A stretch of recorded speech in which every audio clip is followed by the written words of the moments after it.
what do you do in the morning? Well, 2 hours in the morning, that's a lot of time. Well, if I can overcome myself at the beginning of the day, the rest of my day is easy. My brain waves are just right. I don't have to work as hard. Yeah, my body's a little fatigued, but I'm between worlds. And so my body's a little tired, but I get up and do it. And to me, I allow for 2 hours. Sometimes I can nail it in 45 minutes or an hour, and sure, I'm done. Other times, I'm on the wrong time zone. I have meetings all day long, got a lot going on, and I'm just not going to fall prey to that common state of thinking. The first part in truly creating a new personal reality is overcoming your present personality. You got to get beyond the normal thinking patterns, the normal urges of action and habits, to get beyond certain emotions that are residuals from the day before. That's the work right there. That's the part you have to overcome. So some days you just kind of slip in and it's magic because you've been practiced, like having a great golf game or a great tennis game or a great run or a great session of knitting. You're in your groove. Other days you got to work a little bit more for it. And for me, what I've learned is those hard days, the days that are the most challenging, are always the most rewarding, because now you're uncompromising to an outcome.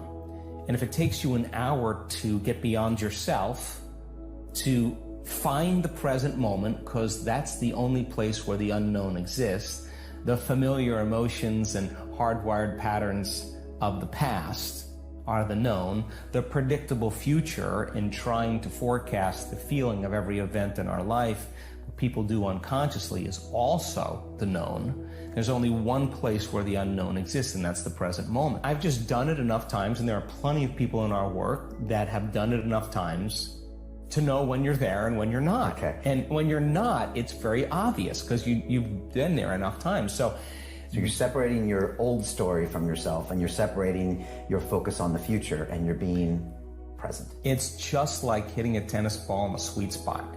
You lock into something and that wholeness starts to happen, and now you're no longer creating from polarity or duality or opposites. People they create when they see they don't have something.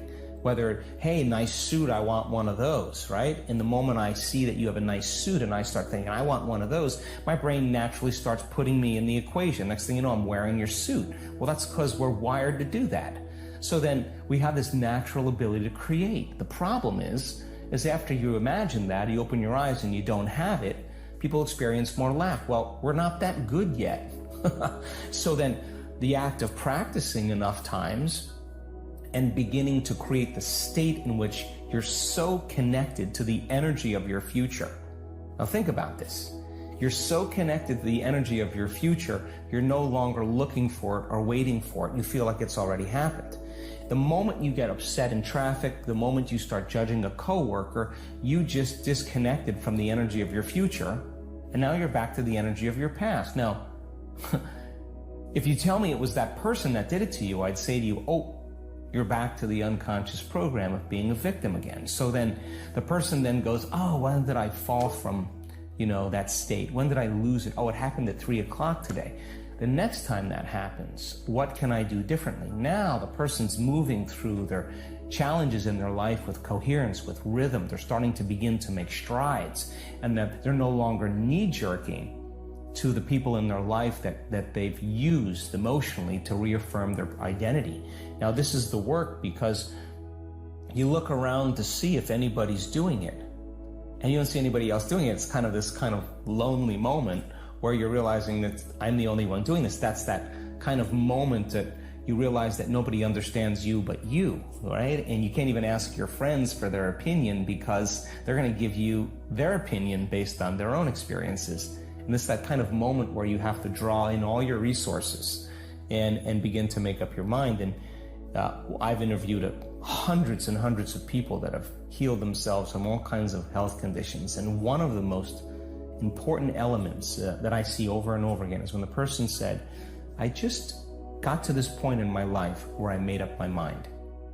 And they made a decision with such firm intention that the amplitude of that decision carried a level of energy that was greater than the hardwired programs in their brain and the emotional conditioning in their body to the past. And their body responded to their mind in that instant. And the stronger the emotion, or the stronger the intensity of that energy, the stronger they felt that energy, they came out of the resting state, the more they paid attention to the choice they were making. Right. When you start realizing where you place your attention is where you place your energy, and the stronger the emotion you feel when you get angry, the more you're going to pay attention to that person. You're giving your power to that person. You're giving your life force to that person because that's where your attention is. Well, when you learn how to lower the volume to that emotion, you take your attention off that person. You begin to break your energetic bond with that person. You call energy back to you. Now you have energy to heal. You're building your own electromagnetic field. Now, when you understand the science of creation, and you understand it happens in the generous present moment, and you're practicing every single day on how to be present, you're not going to start creating until you know that you're beyond yourself and you're creating in the present moment. You know when you're there and when you're not. And you're creating by changing your energy. And you understand when there's a vibrational match between your energy and some potential in the quantum field, you no longer have to go anywhere to get it. You are the magnet. You're drawing the experience. You're collapsing time and space, or experiences are coming to you. You understand the science behind that. I guarantee you that you won't be rushing and competing to get anywhere. Everybody else will be rushing and competing. You'll be doing just the opposite. You'll just be in the present moment, changing your energy, understanding that there's a better way to do it. Now,